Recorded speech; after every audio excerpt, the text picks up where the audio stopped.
Hey, it's the Carlton Brown Foundation Show. I'm bringing you a powerful, I'll be preaching a story. I'll be preaching the 24th on the Egyptians in the Bible. And my sermon is going to be on Yusuf, who kept his faith. And we're going to tell you the reason why, the Europeans in the Sistine Chapel created the European version of the New Testament. And we're going to showed you the 12 tribes right here. And we're going to tell you why.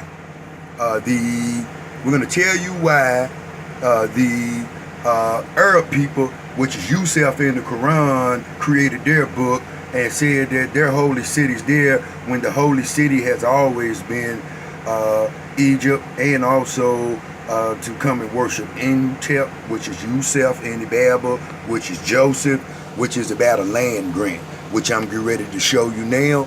Because see, the truth is the way and the life. See, him who is in me is greater than who is in the world. So here we go.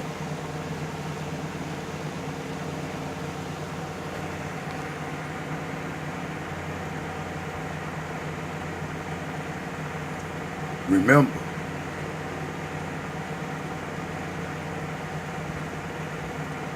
Genesis 49:22. Joseph in ancient Egypt, on an island just below the first cataract of the Nile, an ancient inscription written around the 4th century BC was found, which claimed to be a copy of a document written by Pharaoh Djoser more than 1,000 years earlier.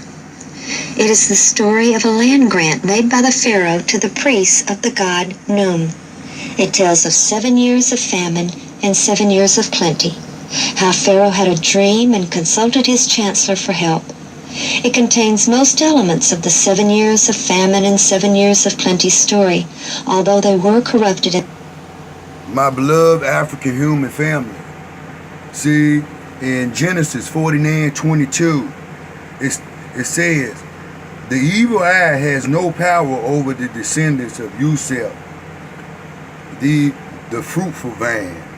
For he is the truth, the way, and the life that they talk about, the God with us. In Genesis 47, the Pharaoh lifted Yusuf, Imhotep up. Israel, the land of Canaan, is here. For I should be preaching on this the 24th here in Cincinnati, Ohio. And I will be recording it, sending it out to the world. So, I want you to walk with me. Because, see, if you look up in the sky in truth, you'll see it's created in truth. I am you, and you are me, and I love you.